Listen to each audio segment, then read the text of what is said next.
दोस्तों,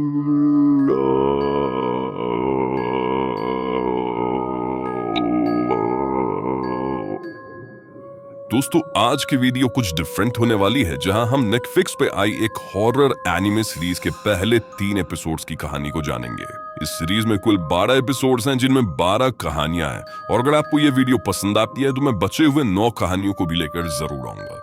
अब मैं वीडियो को डिफरेंट इसलिए बोल रहा हूं क्योंकि इस सीरीज का नाम है जुंजी इतो maniac Japanese tales of macabre, और इसकी कहानी एक मांगा आर्टिस्ट जुंजी इतो के आर्ट और स्टोरी से ही प्रेरित है। यहाँ 12 के अलावा भी कुछ एडिशनल कहानियां एपिसोड्स में चलती है, जो कि काफी इंटरेस्टिंग होती है। अब वीडियो शुरू करने से पहले मेरी आपसे गुजारिश है कि अगर आप अब तक चैनल को सब्सक्राइब नहीं किए हैं तो प्लीज हमें सब्सक्राइब कर ले। So now with that said, let's roll the intro. तो पहले एपिसोड की कहानी हिकिजुरी परिवार के बारे में। परिवार में 5 भाई बहन हैं, जिनमें सबसे बड़ा काजुया है, उससे छोटे हैं किनाको, शिगुरो, नारुमी, हितोशी और मिसाको। एपिसोड की शुरुआत में ये भाई बहनें किसी जलते हुए शरीर को देख रहे होते हैं। इनकी आंखों में कोई भावना नजर नहीं आ रही है और इनका बर्ताव बहुत क्रीपी लग रहा होता है। अगले सीन में काजुया काम पे चला जाता है, जिसके लिए उसे सुबह सुबह निकलना होता है और वो देर शाम को लौटता है। काजुया के छोटे भाई बहन उसकी काफी इज्जत करते हैं क्योंकि वो उनके लिए मेहनत करता है। लेकिन अगले ही सीन में हम काजुया को एक पार्क में लेटे देखते हैं और वो कहता है कि हिकिजुकी परिवार के पास काफी पुश्तैनी जायदाद है, इसलिए उन्हें काम करने की कोई जरूरत नहीं है।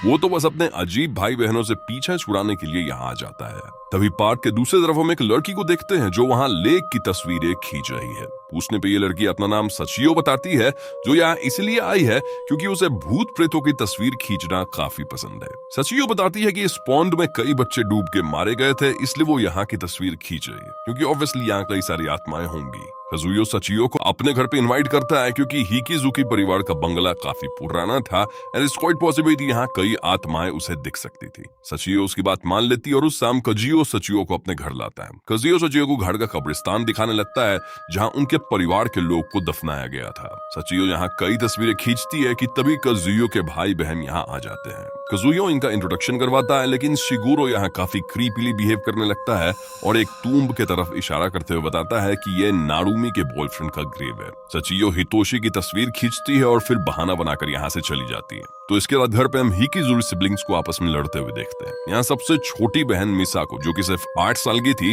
वो बहुत टैंट्रम्स दिखा रही थी क्योंकि उसे अपने माँ बाप की याद आ रही थी, और सभी बड़े भाई बहन हितोशी को उसे शांत करने का काम दे देते हैं। लेकिन मिसाको इतनी वॉयलेंट है कि वो अपने नाखून से हितोशी का चेहरा नोच लेती है। वहीं नारुमी को इन लोगों के झगड़े में कोई इंटरेस्ट नहीं होता और वो अंदर चली जाती है। सबके जाने के बाद काजुया किनाको से कहता है कि वो एक सियोन्स करने का फैसला किया है, जिससे कि मिसाको को उनके माता पिता की आत्मा से मिलवाया जा सके और सचियो को भी फिर से घर पे इनवाइट किया जा सके। दूसरी तरफ सचियो अपने घर पे हिकिजुरी घर में खींची तस्वीरें डेवलप करती है, जहां वो नोटिस करती है कि हितोशी के पीछे कई आत्माएं मौजूद हैं। इसी पल यहाँ किनाको आती है, जो सचियो को सियोन्से के लिए इनवाइट करती है। ऐसे में सचियो अपने बॉयफ्रेंड को लेकर हिकिजुरी मैंशन पहुंचती है, जहां सभी भाई बहन सियोन्स की तैयारी किए बैठे हैं। लेकिन मिसाको फिर रोने लगती है और एक बार फिर से हितोशी पे अटैक कर देती है। इससे हितोशी बहुत अपसेट हो जाता है और अपने पिता के टूम के पास जाकर रोने लगता है। इधर काजुया सियोन शुरू करता है और अपने माँ बाप के स्पिरिट को इनवाइट करता है। अचानक शिगुरो उठ खड़ा होता है और एक तरह का सब्सटेंस वोमिट करता है, जो कि सचियो और उसके बॉयफ्रेंड को इंडोप्लाज्म लगता है, जो कि किसी पोजीशन के द्वारा एक इंसान रिलीज कर सकता है। शिगुरो की आवाज भारी हो जाती है और वो अपने पिता की आवाज में अपने भाई बहनों से बात करता है। वो काजुया को काफी भला बुरा सुनाता है और कहता है कि उसने अपने भाई बहन का ख्याल ठीक से नहीं रखा, इसीलिए आज से बड़े भाई की जिम्मेदारी शिगुरो उठाएगा। काजुया डर कर भाग जाता है और कुछ ही देर बाद शिगुरो भी नॉर्मल हो जाता है। लेकिन एज एन ऑडियंस हम देख पाते हैं कि हितोशी की हालत कुछ ठीक नहीं लगती। वहीं काजुया अपने पिता के टूम्बस्टोन को गुस्से में तोड़ देता है। तो अगले सीन में हम शिगुरो को अपने भाई बहनों पर रौब झाड़ते देखते हैं और वो उन सबको अपनी सेवा करने के लिए कहता है, क्योंकि अब वो घर का हेड है। डरते हुए काजुया एंटर करता है और शिगुरो से कहता है कि वो दोबारा सियोन्स करवाएगा, ताकि इस बार माँ की आत्मा से बात की जा सके।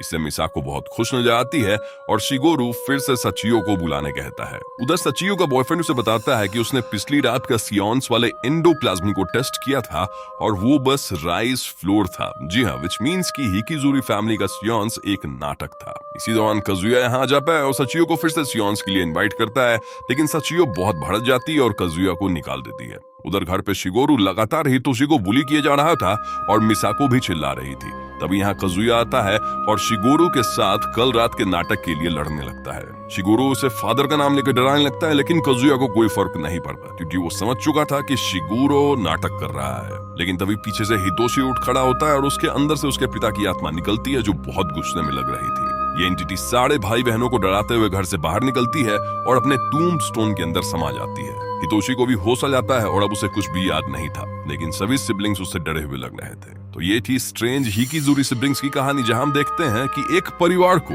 जो गार्डियन फिगर के नामौजूदगी में बहुत अजीब हो गया है। सभी बड़े भाई बहन एक दूसरे से लड़ते झगड़ते रहते हैं, वही छोटे भाई बहन हितोशी और मिसाको ट्रॉमेटाइज्ड थे। हितोशी हमेशा से अपने बड़े भाई बहन के बुलिंग का शिकार रहा, इसी वजह से उसके अंदर एक डार्क एनर्जी भर गई थी। शायद यही वजह है कि सचियो को उसके पीछे आत्माएं नजर आई थी और इसीलिए अंत में उनके पिता की आत्मा भी उसी के अंदर प्रवेश की। ये कहानी एक्चुअल मंगला का एक ही हिस्सा है, जहां हम इंट्रोडक्टरी सीन में एक पीक्वेल का अंत देख रहे हैं। जी हाँ, यहाँ नारुमी अपने भाई बहन से तंग आकर भाग गई थी जब उसे उसका हाई स्कूल सीनियर कोटानी संभालता है। कोटानी नारुमी को वापस घर जाना कहता है, लेकिन नारुमी नहीं जाना चाहती। इधर उसके भाई बहन शिगोरो को उसे लड़ने भेजते हैं और कोटानी को प्रैंक करने का फैसला करते हैं। कोटानी को नारुमी के फेक घोस्ट दिखाया जाता है, जिससे वो बहुत डर जाता है और उसकी हार्ट अटैक से मौत हो जाती है। इन सब प्रैंक में नारुमी भी शामिल थी और अंत में ये लोग मिलकर कोटानी की बॉडी का फ्यूनरल करते हैं और उस मैनिक्विन को भी जला देते हैं जिसका इस्तेमाल उन्होंने प्रैंक में किया था। इसी सीन पे एनिमे की कहानी शुरू होती है, जो कि मैंने आपको शुरू में बताया भी था। तो यही थी पहले एपिसोड की कहानी। आज के लिए बस इतना ही। हम आशा करते हैं कि आपको यह जानकारी पसंद आई होगी। अगर आपको यह जानकारी पसंद आई है तो इसे लाइक करें और इसे अपने दोस्तों के साथ शेयर करें। अगले एपिसोड में हम आपके लिए कुछ और रोचक तथ्य लेकर आएंगे। तब तक के लिए नमस्कार।